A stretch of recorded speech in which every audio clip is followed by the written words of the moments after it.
again, it's 4 o'clock. So welcome to our second self-taught series. Today, we're very happy to have Daniel, the founder of the 4-week business launch with us. So thanks for coming on board, Daniel.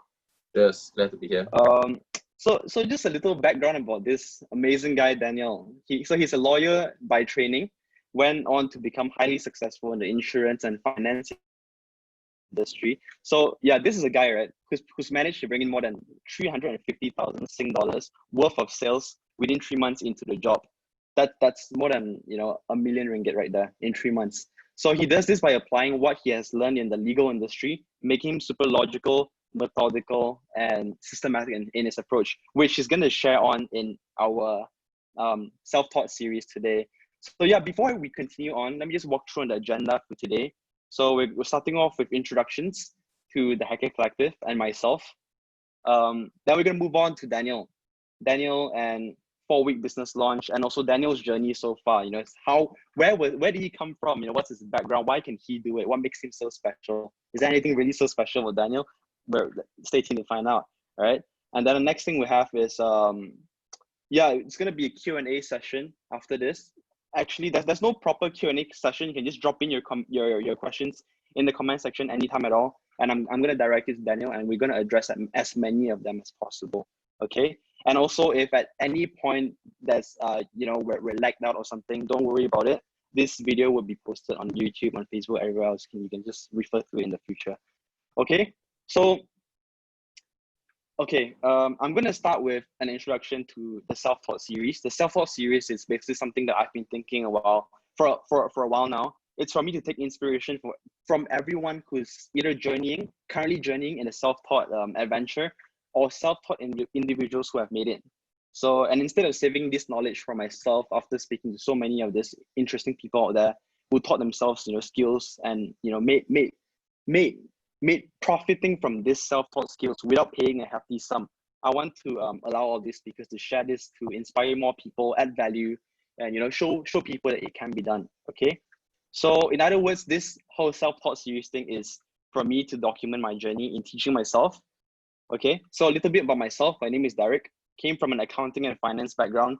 Graduated in UK mid last year with super great results. Ironic, right? Someone with super great results from UK. And then now I'm doing a self-taught series.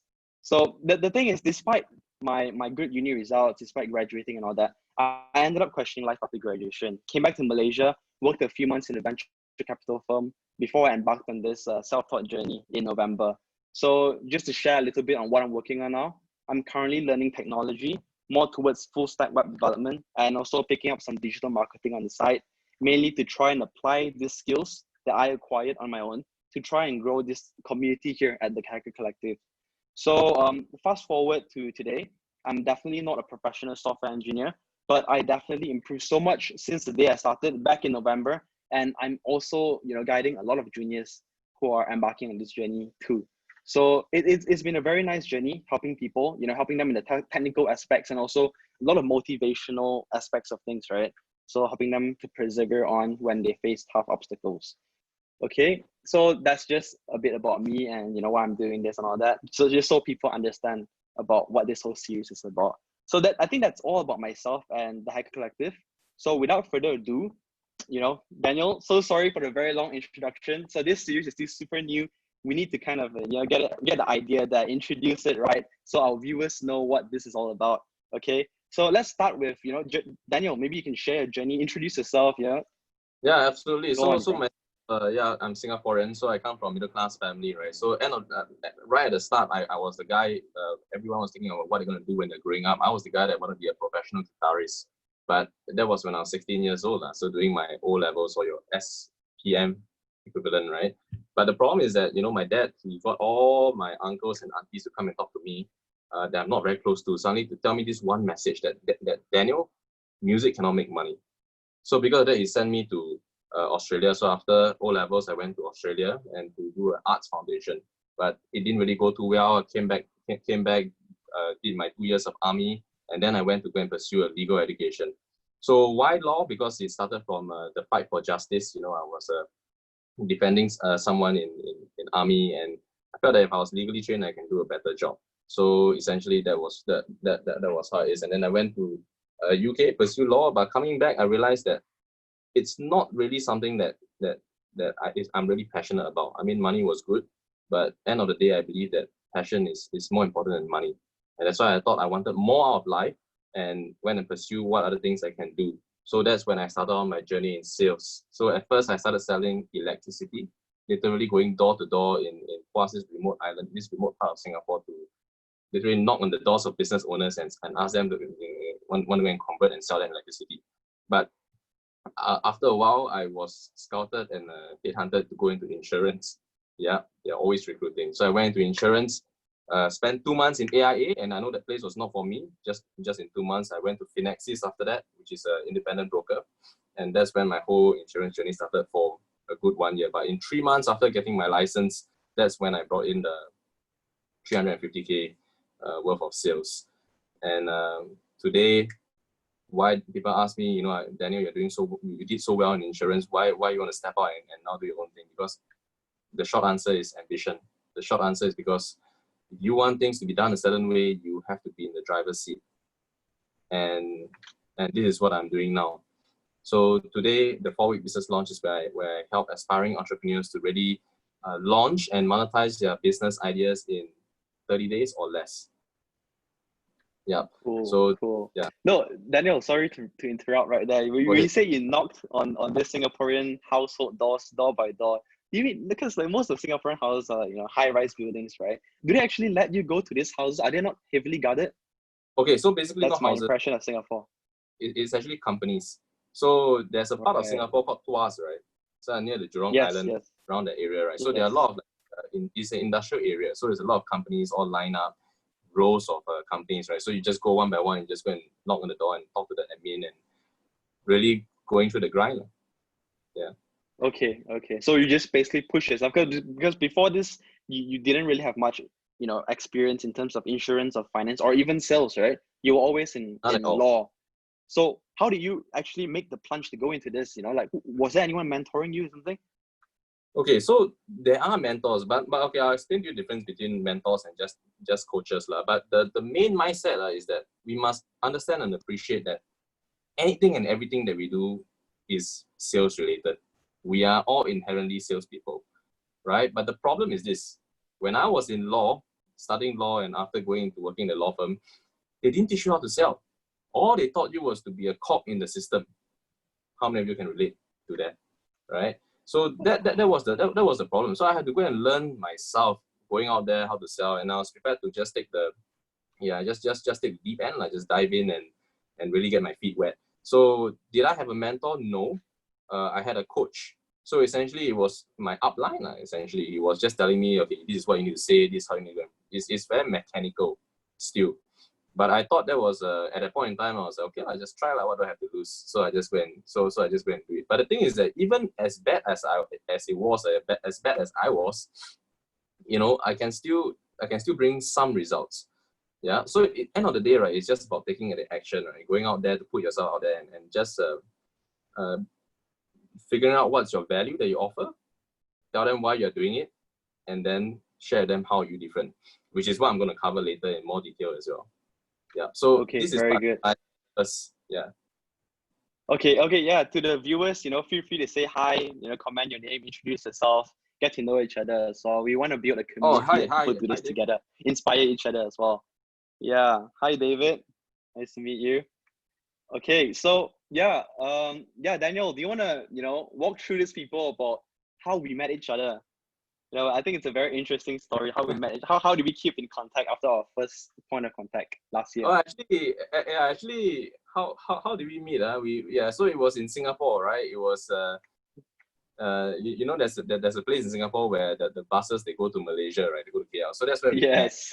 So so my girlfriend and I, we were actually waiting for I was waiting with her for her bus back to KL, and then suddenly this lovely lady approached us and then asked us to use our phone for something that she left in the hotel, and then that's how I met you, so you can fill in. So basically my girlfriend left her laptop in the hotel, and then she had to go back and take it, but we didn't have a Singaporean phone number, so we had to use Daniel's number. And that's when I kind of spoke to Daniel, and then we built a rapport, chat with each other, and then we got each other's contact, kept in touch. And it's amazing how our pursuit, like whatever we're going through right now, whatever we're pursuing right now is very in line. So we share more about that later, about how Daniel's business, is a very good synergy with what we're working on right now in the Hacker Collective. And we're really happy to have Daniel on board, sharing all of these stories with us. Thank you so much, Daniel. Oh, absolutely, man. Super excited, man. Even last night also, we were just on the phone, like midnight, talking about what we're going to do, all the future plans. Yeah. Oh my, this is exciting stuff, guys. Yeah. Not to be missed. Yeah, so yeah. Go on, bro. So actually, yeah, what should I say now? You want to know more about? No, okay. No, I thought you were saying something. Sorry. So I'll just move on to my next question. Daniel, yeah, go ahead. I think the connection broke off just now. So yeah, why do you agree to come on board to join us as a speaker in this self-taught series? Because end of the day, we want to share the idea that you don't have to really rely so much on like long education, lengthy education, and costly education just for the sake of getting that elusive job, And today, the job market is changing. So the climate is changing. The job market is changing so fast that if you don't adapt, you will die. You can't use the methods of yesterday to fight in today's time, you see. So why I wanted to jump in on this, because this is something that I personally believe as well, that having gone through myself, like the all lengthy education system, right, I'm telling you, the end of the day, right, we are all, number one, inherently salespeople. You got to learn this skill. Yes. Two, you have to live your passion and your purpose, because your passion is more important than your money. How many times have I heard when I was training my sales team, people who are in their 40s, in their 50s, very successful in their career. This lady in their 45, very, very successful engineer, very successful engineer. And I asked her, but she doesn't like her job. She hates it. So I asked her like why she went and joined, in this profession. And she told me that, that's what she studied in university. So I said, okay, then why do you pick this course in university? Oh, because in JC I studied like the science stream and the math streams. Okay, fine. Why you pick this JC, or why you pick to go JC? Oh, because my grades were good. I didn't get my first choice, second choice. My parents say I want to do this. So I said, your whole life is driven by things other than your own interests, things other than your own passion. It's just going along to get along, and it's really because of that you end up doing this job that you hate for 10, 20 years. That doesn't even make sense. Yeah. Okay. Yeah. I agree with you. Yes. So I've checked out this 4-week business launch thing that you're always talking about. I'm super passionate about, right? About how it changed so many lives, about how you bring in so many clients and bring them to start their business from day zero to first sale in just 4 weeks, correct? So do you want to share a bit about about your business launch, about the breakthrough principles? I kind of took a look at it in your website. And also, what qualifies you to do that? Okay, fantastic question, man. I mean, end of the day, right, because after coming out from law and going to insurance and coming out from insurance, right, I went to go for a lot of also in line with this whole self-taught thing. I went to seminars after events, and a lot of this kind of coaching series. And the thing is that after going through all the ups and downs, I realized that, they're all saying that there's a common denominator. There's a commonality in what they're saying. And basically, I took that and I extracted that and created something that I can call my own, right? So essentially, I went wide. Like, you name it, I was there, right?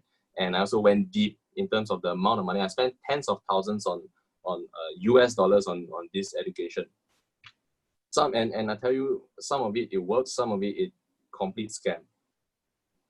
And that is why it motivated me to actually come up with something that I can really help people to launch. Because you see, the thing is, we a lot of people are talking about getting 6 figures and 7 figures online and creating this system marketing. But here's the thing, Derek, the first thing that we need to get, the first milestone, is to get your first client. Exactly. You don't tell me about your 10, 20, hundreds and thousands of clients when you cannot even get one. Yeah. So we want to set a time. So that's what inspired this 4-week business launch, right? In 30 days time, which is more than enough time for you, we will coach you and guide you through the principles. Very easy to implement, 3 key principles. I'm glad you asked me as well. Essentially, your message. What is the message that you're going to deliver to the world? Your moves, how are you going to deliver it? And then we market you to the world. And this can be done within 30 days or less. And recently we just got our first, within 7 days is our own first client. Our own, the people that we are helping, they're also on this path, this 30-day journey. And let me just tell you this. I will break it down for you how I actually got the 350,000 worth of sales in insurance. Just on this one principle alone, on the message, right? In message, you will have to come up with these 3 things. Number 1, you communicate what is the value, the tangible value that you bring to the table. I'll give you an example. So a lot of people, right, in insurance, they always say, you ask them, so what can you do for me? And they'll say, oh, you know, you give me your portfolio. Let me see your portfolio, and then I will tell you what I can do for you. Letting me see your portfolio, right, is essentially code for, hey, I'll see what you don't have so I can sell you.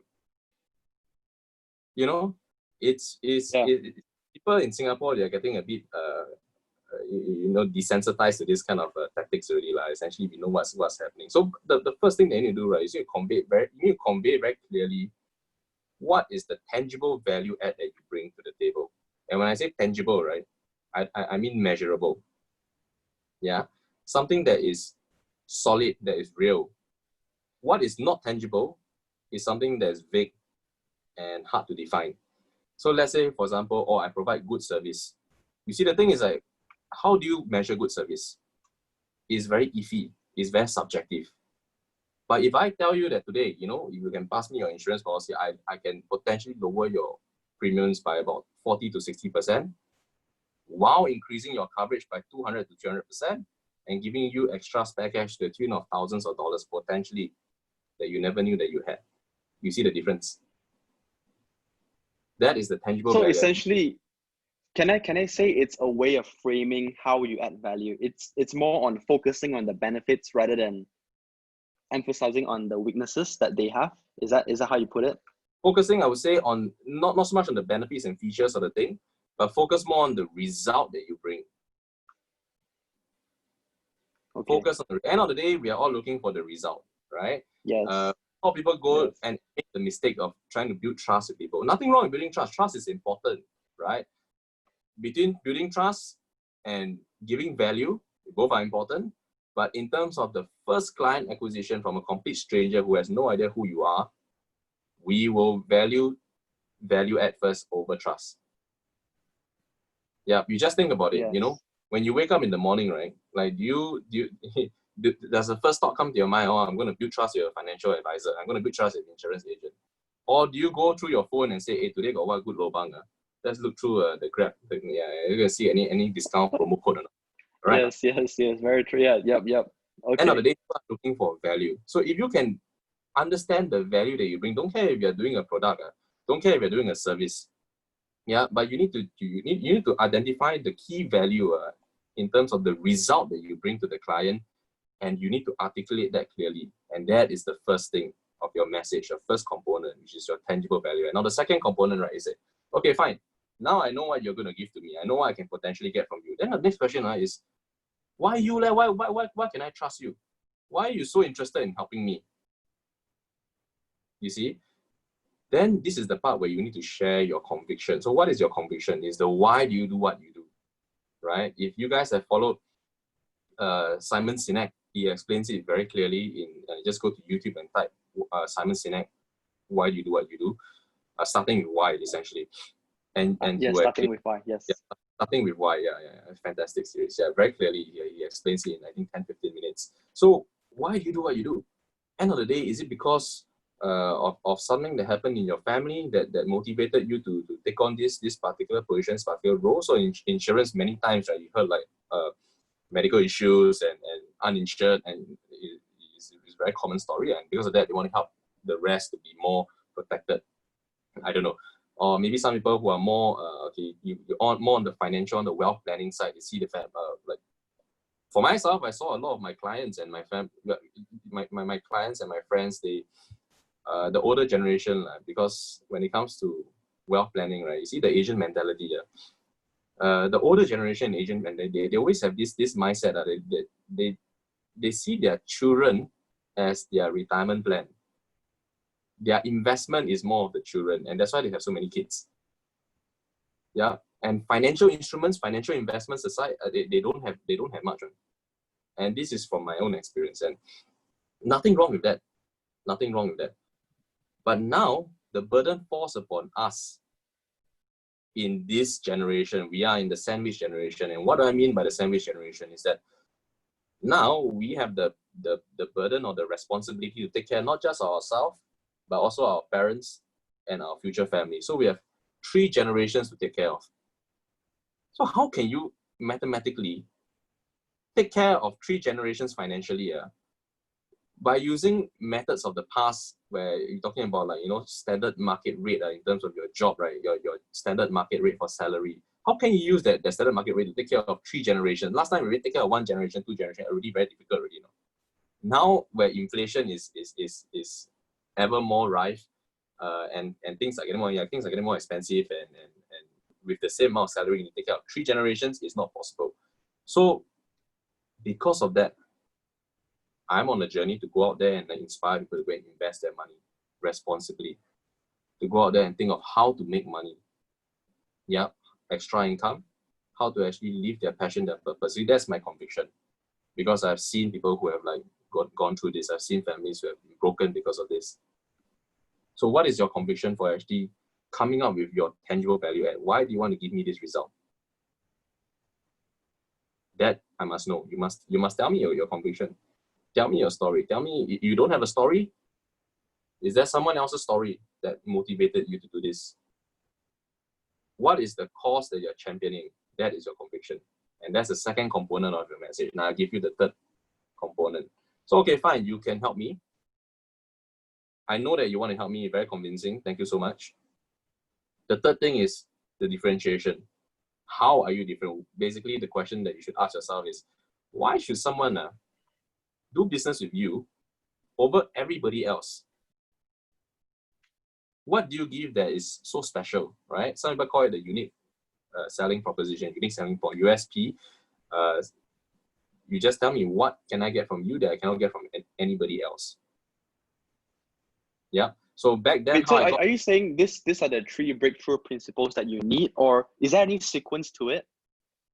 This is just this alone, right? You essentially, if you apply this and you apply this well, you can get your first client in 30 days already, right? What we are doing here, right, is we want to burst past the first client, right? So we want to give them what they want, sell them what they want, and give them what they need, because you need more than just this message, this 3 principles. Remember, I started by saying you need to have your message, you need to have how to do it, and then you need to market yourself. So under the first category of the message, right, these are the 3 components. You need to convey your tangible value add. You need to be convicted. What is your conviction? And you need to communicate and tell me, why are you different? Okay. Then I assume that you know how to do what you are supposed to do. Because end of the day, if let's say you promise me you can fix my car, you better jolly well know how to fix my car, right? So the moves you need to know how to do. 80% of the thing, right, should be on the actual promise, the delivery of the solution. So what is the solution that you provide? Be it a product or a service. Yeah. And you have to know the moves, because end of the day, if you have your market, right, if you have your message very, very clearly, you know how to articulate yourself, and you go and market yourself, you tell everybody about your message, but you don't know how to do it, then how? You're just a newbie. You see? And here's the thing. If you know very, very well your message and you know how to do it, but you don't go and market yourself, you are just a nobody. And if you know how to, right, and you go and market, right, you know how you see, how many times you see on Facebook, 5 steps to earning your passive income or whatever, but you don't have your message very clear, right? I'm sure you've seen a lot of this on Facebook. Then you become a nuisance. Yes. So you need all 3, and this is what I teach in the 4-week business launch. You need all 3 to actually sustain yourself and really launch yourself. It's not, getting your first client in 1 week is fantastic, but you want to burst past that. You want to have a business. Hey, no, yeah, Daniel, just wondering, does this apply to every business out there? You know, maybe you can share a bit about the niche of your clients, you know, maybe just a few examples. Yeah, actually it applies across the board. As long as you're someone that wants to start up, right, and you are thinking about a side hustle, either your employee thinking of a side hustle or your business owner, you have many doors and opportunities placed in front of you. You can use this to really streamline your decision making in terms of what you want to focus on. So I can be doing this part-time as well? You can be doing this part-time? Yeah, there are a few of my clients that are doing this part-time while they're doing their job. So I mean, they're more risk averse. It's not they're going to jump and quit their job and start doing this. They can, but essentially some people are more conservative. I completely understand. So they essentially do this on the side. Yeah, and then while peddling their day job, which is completely fine. So the industries I'm working with right now, people who are in the healthcare, health and wellness is a boom because of this whole COVID situation, right? So there's a lot of people who are talking about like products, services, health products. They're talking about like services in terms of health and wellness retreat once this whole COVID season ends. Sometimes they're even talking about a virtual health retreat. So there's the health and wellness, and there's also the HR side of things. Yeah, HR. Then there's also sales and marketing. People who are in the areas of insurance, who are going into property. Doesn't matter if you're in Malaysia or you're in Singapore. As long as you're going into this category, well, this is going to help you tremendously. So recently I coached this young lady who just went into Great Eastern in Malaysian, and in May she's the top producer in her team. Yeah, so I tell you the principles apply. Yeah, it doesn't matter, and she's not even starting a business. She's essentially a self-employed, right? But she just got, I'm very proud of her. She just got top sales in the team. So in short, it comes down to the three breakthrough principles that you mentioned, is it? Am I right to say that, or is there a lot more things that come into this? In a nutshell, right, to get your first client, assuming that you know very well what you are delivering, to communicate yourself and articulate very clearly, to get the client, to close the client, right, you just need the first three breakthrough principles, which is to convey your value, your conviction, and your differentiation. Yeah. If you want to have a more sustainable business, right, and you want to really leverage your time to actually delegating work to if you want to work in the team, you see yourself managing people, if you see yourself having a system that's automated, basically, if you are someone who wants to find a way to make money while you sleep, essentially, but by taking whatever that you really know that really works and automating it, then you want to look at the three spheres. Yeah, you can still. When you say automating it, go ahead. Yeah, sorry, Daniel. When you say automating it, you mean you have the right processes, the right SOPs for your team to manage different parts of the business? Is that what you mean by automating it? Yeah, absolutely. So once you have everything on the part of the marketing, but that's essentially what I teach as well in the 4-week business launch, right? So the three markets you are in, the warm market, the cold market, as well as the referral market, right? Warm market is your friends, your family, right? So when I talk about this whole getting your first client in 30 days, I must qualify. I'm not talking about your friends or your family. Those doesn't count. Yeah, it cannot be just I support you, Derek. I buy from you, your first client. It doesn't, not like that. Like, it has to be a stranger, right? So when you explore this tenet of the market, right, you have to the three things you consider is these three markets that you are working with: the cold market, the hot market, and the referral. So warm market will come out with a list of names, how you're going to approach them. Because if you truly believe that this can help your clients, right, then you shouldn't have a lot of people I work with, they have a mental block. They will tell me like, oh, Daniel, I'll never touch you can ask me do anything, but I'll just not sell to my friends. Some people have that. That means their conviction is not strong enough. Because if you truly believe that this can go, then why aren't you going out there to help your friends, help your family? Okay, so warm market is one. Yeah, cold market. So when we talk about the automation part, I'm talking about the cold market and the referral. So when we create and actually execute and implement these systems, that is where we capture. Right. Okay. Hey, Daniel. So based on your experience so far, right? Why do most people have problems launching their businesses, or even just getting their first paying client? What are the most common themes that some of our viewers can relate to? I think end of the day is people are always led to believe that they need the next thing, the next shiny object. You go for this course, you go for this. When I say course, I even mean university course, because you must understand that universities are a business, right? The Yes. only reason is because somebody somewhere somehow sold something to someone else, right? And that's why you have the university, and that's why you have the course. Oh, you see, now we need to have a I don't know, environmental science degree. Why? Because the environment is important, and because somebody managed to sell their idea to the head of a course in university. There's a course.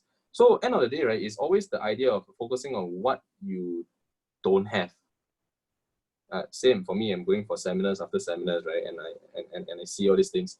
It's always the subconscious or the inherent focus on what we don't have as opposed to what we have. So the one thing that really holds people back from taking action, from really launching their ideas and putting themselves out there, is really that self-limiting belief. They keep looking at the next thing. They keep looking at things that they don't have rather than things that they already have. So which is what one of the main things that actually, because people they don't believe that what they have it's worth a dime. Yeah, a lot of people would feel that, hey, yeah, I know how to do this, but I don't know why people want to go and pay money for this. Or I know how to do that. I know how to create this and teach people how to do that, but I don't understand why people want to go and pay me for that. It's always this kind of self-limiting belief that's preventing them from taking the first step forward. So speaking about convictions, right? Talking about your drive, what about you? Why are you so focused on helping people to start lean and get their first paying client? What's your drive? What's your passion behind the reason behind why you're doing all of this? I think it's really it really revolves around the central theme of what you and I believe here, what the Hacker Collective and I believe here. That number one, we're going to spend tons of money and a huge amount of time to get what you want at the end of the day. And what do you want at the end of the day? You want to have financial freedom. You want to have time freedom. You want to provide for your loved ones, your family. Getting a job is just a vehicle. It's just a means to that end. We all must always be focused on what we want at the end of the day. And those are the things that we want. And that's the thing, nothing wrong, fantastic. I applaud you for that. But what are you going to do about it? What kind of vehicle you want to choose to get you there? It's very interesting, just because I always see, and this is from a guy called Myron Golden. I learned this 4 principles. He talks about this ladder of value, right? And there are four value on this ladder, right? So the first and the lowest level, right, is the implementation level. So these are people who are doing all the hands and feet of the business, essentially. The blue collar workers, they're doing the job. Very important, but they won't be making a lot of money. Okay, so the lie that they believe, right, is very interesting. The lie that these people in the implementation level believe is that hard work equals to more money. And the resource that they exchange for money is essentially their time and energy. Yeah, essentially their time and energy. But you see, the thing is that money is a spiritual concept. The essence of money is spiritual. And in order to earn more money, right, you have to operate on a higher spiritual plane. And physicality, which is the implementation level, is the complete opposite of spirituality. Let me tell you the second level. Second level. Yeah, tell me. Wait, you give me 1 second to process that. Physicality is? What was that again? Physicality is the... Yeah, physicality is the opposite of spirituality.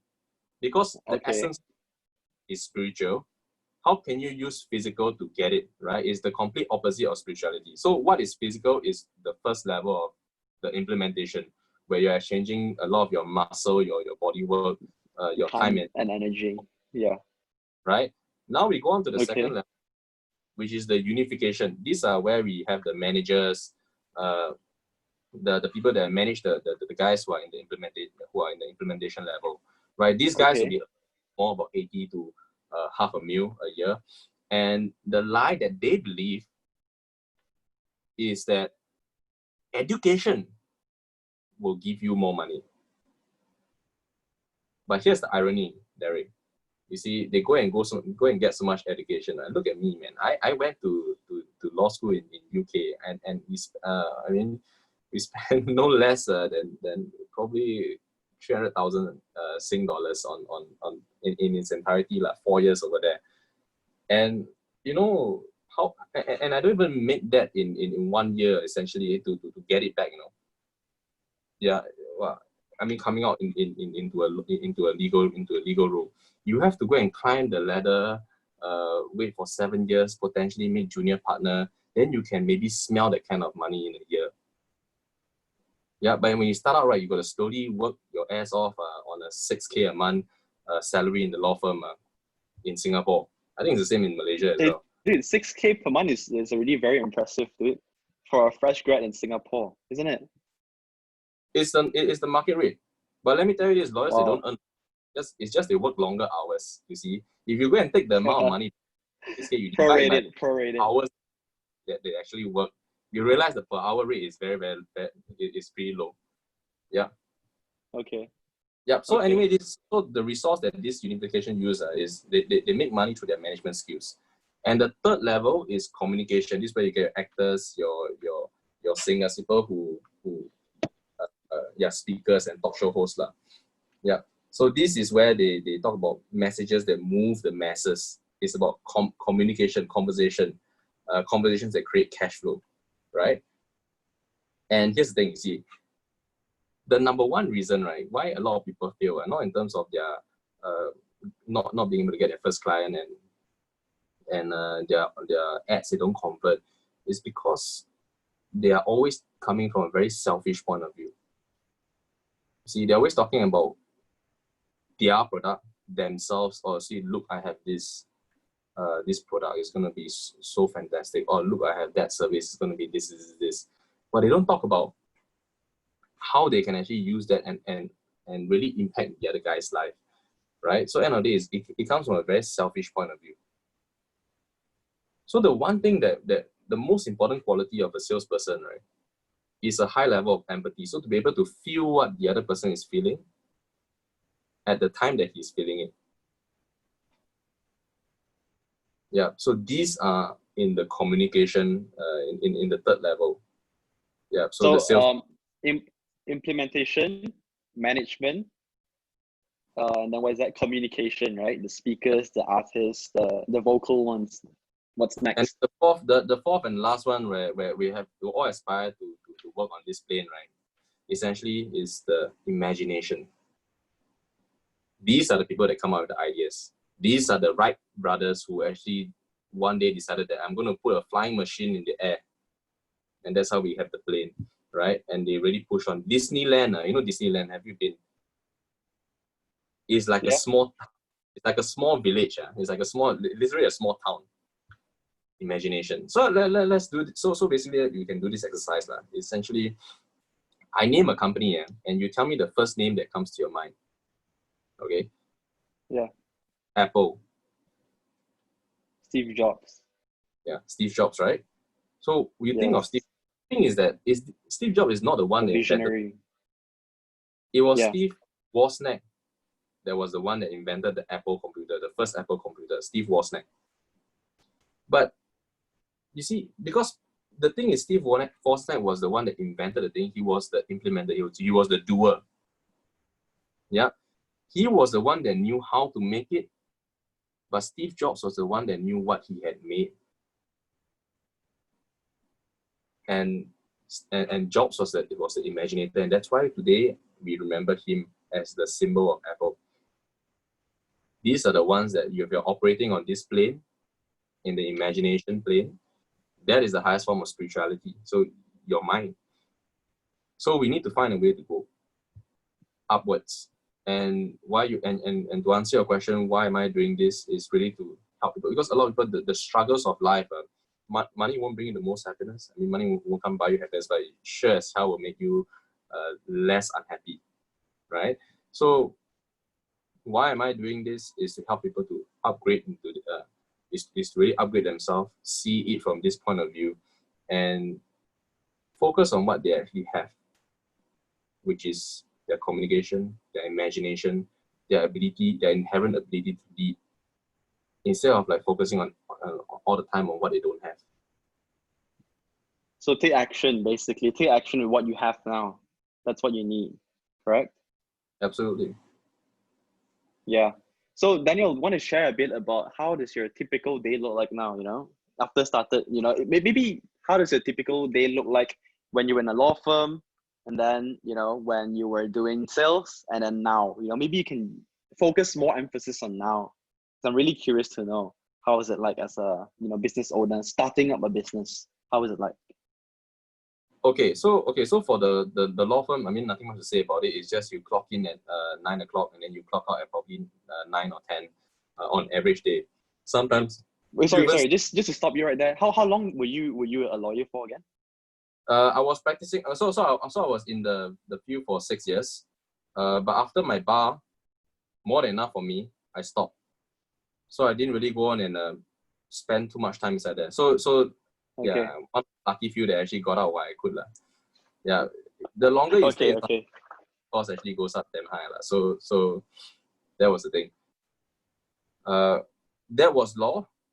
In insurance, the typical day was really, you need to find a way to really hack your environment, right? And have a system of accountability where you're helping not just yourself, but helping other people to succeed together with you. Because the thing is that your environment is stronger than your willpower. So this happened in law, this happened in insurance, and this happening now as well. So in law, it was more of like everyone is like just going there and it's like a badge of honor, staying up to a certain time. Yeah, it's quite yesterday I stayed until 4 a.m. in the morning. It's like that's not supposed to be a good thing. Then in insurance, it's more of like, because everyone is so far, depends on which company and how your team is structured. But if everyone is so fired up to achieve a certain result, more so than not, you will be as well. Okay, and now to keep myself going is more. So my typical day will be on average 3 calls a day. It can be coaching call, it can be prospecting, it can be closing, it can be just ideas, bouncing off ideas, and then in the middle it will be preparation. It will be getting the ancillary stuff out, getting my Facebook ads, testing it, and yeah. So most of your leads, are they coming in through, this kind of ads, or is it through word of mouth? Since you're so new, right? So I'm just wondering how is it coming in? Okay, so it's mostly on word of mouth right now. And so the referral model, and of course we are working on a system to actually blast us out onto the cold market. So this is pretty interesting. So the strategies that I'm sharing you about is being done live. Okay, being done live right now, or what is it? Being done live as in like I will apply it. So I apply it on my business. At the same time, I'm applying with like working with as well. So we are all going to. So there's an element of that we're all in this together. Yeah, Okay. All right, and yeah. So what else is there? Is there anything you want to share about the business landscape in general? Any advice? Okay, you know what? Before we go to that, any advice you would give to someone who's currently in their 20s, still going through uni? Is there anything you want to say to them? You need to know why you are doing what you're doing, essentially. So if you are know your why. In uni, because a lot of people, right, they go to uni, right, for the sake of getting a job.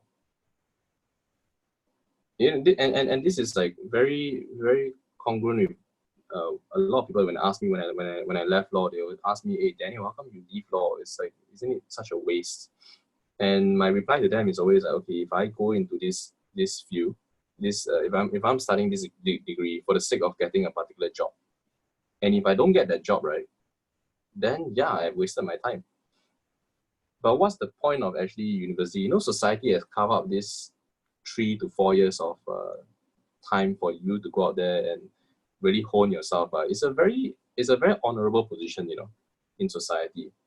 But you need to know why you're there. Essentially, if you're in university right now, right, I'm not asking you to like get out of university and like come and learn this thing. No, it's you are given the opportunity and time to network, to do your research, to hone your skills, to develop the relationships, to learn how to think, to read, to speak and present yourself. If you can learn how to think and present yourself well, right, you have it all. And if you use your time in university to do just that, right, and put your focus on that instead of like thinking about what is the job that you're going to get at the end of the day, and then if you don't get it and then you feel so disappointed, you are causing yourself unnecessary burden.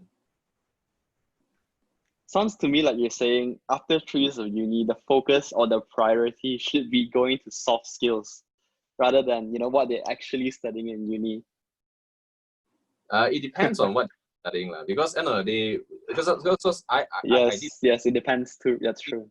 Communication and how you advocate for your clients. So essentially, it's just presenting the case, lah. But if let's say someone is in a more technical field, let's say for example, I'm not so sure. Maybe drama, maybe the arts, or maybe just computer programming. Yeah, maybe you really need those skills. I have no idea. Like this one is what is people who are in the computer. No, but essentially what you're saying is the top line skill that you need to have is to go out and pitch and get in partnerships, network. Those kind of stuff is what brings you your client, right? So at the end of the day, regardless of being a programmer, being a pro digital marketer, at the end of the day, the top line skill that you need to bring in top line revenue will be that itself. It's not really doing the implementation. It's not so much the implementation. Am I right? Am I getting your idea right?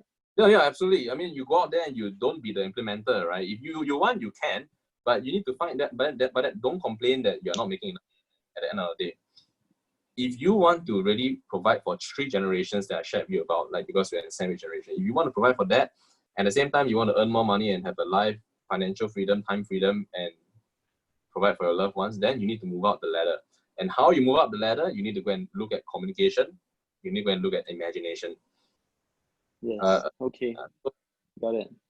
So yeah, when you go out there, the soft skills they're going to have is what you and the relationships that you develop from university will last you a long time. Okay. Yeah. So just wondering, when you were still doing law, right? How was the transition between law to insurance / finance? Were you doing insurance or finance part-time, or you just quit your job and went head on to this industry? Basically I just left and then I went in. So I sold electricity first, right? So I went out there knocking on doors. Wait, that's not insurance or finance, right? That is random sales job. That was my first job out of law, essentially. I wanted to get my feet wet in doing sales, so I went and go and sell electricity, and then after I went into insurance. Wow. Okay. So you quit your law job. You went straight on to a sales job selling electricity. Mm-hmm. That's cool. That's cool. Yeah. Actually, I'm not sure if you noticed this, but in the Asian or maybe Malaysian / Singaporean culture, a lot of people are saying sales is it's not something very respectable, especially when you look at the insurance or finance industry. When people look at sales, they're like, oh, okay, anyone can do that. What are your thoughts on that? Have you heard of that? I haven't heard people say anyone can do that, because I'm sure people. Okay. The more introverted people say, oh, I can't do it. Yeah, this person can do it because he's very extroverted. Yeah, that's what I normally hear. On the part where there's a social stigma, I completely understand, right? It's just like how I hear in Malaysia they have you view your credit card salespeople a certain way, right? Because there are many of them. Yeah. In Singapore, it's the insurance agents. But end of the day is how do you deal with that? How do you deal with that? How do you do that is exactly the 3 breakthrough principles I shared with you. You need to have the 3 breakthrough. You just take your value and your conviction and your differentiation. You need to know this exceedingly well. And I cannot emphasize this enough. Because if you know this very well, right, it will not only get you your first client, right, it will also get you past all this negativity and social stigma that you are going to face. I always say, you know, when Drives you're you forward. putting yourself out there, right, it's like, you know, last time you play computer games, those fighting games, there's a live bar, right? Yeah, and every time you get punched or get kicked or get damaged, and you get lesser and lesser and lesser until you just like fall flat and die. It's the same it is the same in sales, you know, because you are putting your reputation out there. You are actually putting your relationships and putting your relationships to the test, your friendship to the test. Those people that say that they will buy from you, right, somehow they end up not buying from you. And you find that actually strangers are the one that you need to be in sales to understand this, but it's just an interesting phenomenon. But if you understand the breakthrough principles exceedingly well, if you know very clearly what is the value that you give to people and why are you so convicted to do it and how are you different, you will do good and fear no one. Okay. Yeah, in fact, that's actually something I noticed as well about how when you're first starting out, it is surprisingly the strangers who are giving you their time to check out and to support you rather than the close ones around you. It's quite funny, quite interesting to find that out as well. So I mean today I don't even mind anymore. Like I'm used to it. I'm expecting that effect. So yeah, very interesting. So yeah, I mean we're gonna be closing up soon. Don't seem to have a lot of live participants today. You guys have any questions? Just drop it in. Thanks so much for coming. But I have a few more questions, Daniel. So do you know what's imposter syndrome? Imposter syndrome.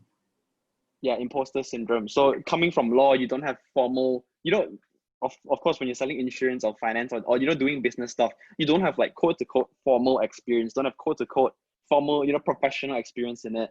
How do you deal with this imposter syndrome where, you know, you just sometimes feel like you're not good enough or, you know, like how do you deal with that? Or how can you give any advice?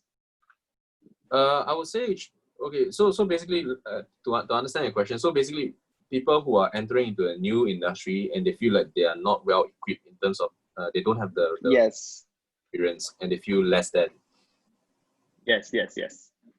Okay, so here's the thing. So this is one parting advice, right? End of the day, right? I'll share with you the four. So I share with you the 3 breakthrough principles. Right? I hope you're all going to apply it and implement it because you will get the results, right? Now I'll share with you this as a parting, this 4 things I use to analyze whether this job is good for you, this team, this company is good for you, right? Or rather this new business adventure or career path is good for you, right? So the first thing is you want to have mentors because you are in a very critical age right now, right? 20 to 30s, I think the majority of the crowd here. And you should follow a good leader. Find a good mentor. And what is the difference between a mentor and a coach? A coach is someone that just tells you what to do. Whereas a mentor is someone that's emotionally invested in your success. And if you fail, the mentor will feel terrible, cannot sleep at night. Find that person. Someone who has achieved whatever it is that you want to achieve, find that person. Follow that person, right? And the second thing, be mindful of your environment. Like I said earlier on in this interview, right? Our environment is stronger than our willpower. You need to find an environment where where we can feel motivated every single day to contribute and to receive, right? Why did I leave AIA in 2 months' time? Because the team that I was in, the agents are all the older generation, all at the late 30s and mid 40s, and I cannot relate. And because they have been in the industry for some time, their engine, you know, salespeople need to have like engineer, fire, enthusiasm. Their engine slow down already because they're getting good money. And I can understand why they are like this. I'm not blaming them, but essentially when I just came into the industry, I was on fire. I want to chong, I want to, you know, go forward and like get things done. But because it's a mismatch, there was the environment wasn't suited for me. Yeah. And the third thing, you need to have a system. Guys, you need to go and find a system. I don't care if you're going out there to do part-time, come up with your own business idea, or just basically working the job. What is the system that can streamline your efforts, right? If you don't have a system, right, you're just basically going around floating in the wind. You have no idea what especially when you're new in the industry, right? You're going to go and there'll be like plenty of seniors and everybody want to give you advice. everybody will say like, oh, hey, you can go and do A, you can do B, you can do C, you can do D. And as a person that's new, everything sounds like, hey, it makes sense. It also makes sense. That also makes sense. Then what happened? You end up doing a little bit of everything. And as a result of doing a little bit of everything, you cannot specialize, you cannot get the results, the exponential results, and you cannot compound your efforts. There's no compounding. It's just basically you just try lah. Yeah. So what you need to find a team that has a solid system that can take you from zero to hero in a period of time. And this is the thing that you need to look at. This is the thing that if I were you, I don't know if you're going to get a job or if I were you, I'm going to ask the business owner or the employee or the interviewer this question. Like, show me your stats, show me your system. And the fourth thing is the business model. What is your business model? Are you still in the implementer stage where you're trading your time and energy for money? You have to start with that, of course. Are you in the unification stage where you are managing people who are trading their time and money, energy for money? Are you in the communication or are you in the imagination? What is your business model and how are you deriving your revenue? So find a good mentor, make sure your environment is good, ensure your system is up there, right? Do your due diligence. And the fourth one, decide on your business model. And with this, right, it will get over your fear of whatever, feeling not enough. Just the idea of feeling sort of like less than or inadequate is because you have not done your research. You don't know what you're getting yourself into, and you are right to feel this way. Is your body's natural instinct? Yes. Is your basic instinct telling you that, hey, I better go and think carefully first. Am I not thinking about something? Yeah, you're not thinking about something. You go and think about these four things and assess it to the lens of these four things. And that's why I've used. It's worked for me. I'm sure it will work for you. Try. Awesome. So Daniel, on a closing note, if I want to go forward with you, to really get in touch with you and have you to act as my, mentor or coach to see in depth on how exactly do you implement. And because, at the end of the day, come to think of it, you broke it down into 4 stages, right? Implementation, management, and all that, communication, and what was that, imagination. But at the end of the day, what I see personally is that if to be an entrepreneur, starting off, you need to be all 4 of that, right? You can't be hiring someone from day one. You have to implement it yourself as well, because no one's going to work for free for you. And, you kind of need to do all of that, unless, you're 50 or 60 and you have a bunch of money to just throw around at young kids to run it for you. But most of us don't have that, right? So we need to start somewhere. So if I want to work with you, is there any, how can I check out more about you, Daniel? Yeah, so thanks for asking. Just drop me a Facebook direct message. Just direct message me and I will communicate with you through that. I want it to be more personal. More personal. So anyone can message you, is it, Daniel? Yeah, of course. Anyone watching this video or whatnot? Okay, I'll tag you in the video. Okay, I think that's all for today, guys. Thank you so much for watching our viewers. Okay, we're gonna be posting this on Facebook and all that. Thank you so much. Hope you enjoyed this. I hope it added some value to you, because the whole idea of this whole self-taught series is to add value to as many people as possible. So if you can't watch it, can't catch us live, it's okay. This will be online. Just check it out whenever you're free. Feel free to reach out to me or Daniel at any point in time, if you're interested to work with us. Thank you so much, guys. And thanks, Daniel. Appreciate it, man. Yes. I'll catch up with you soon. Yeah. Thanks, bro. Bye-bye. Bye-bye.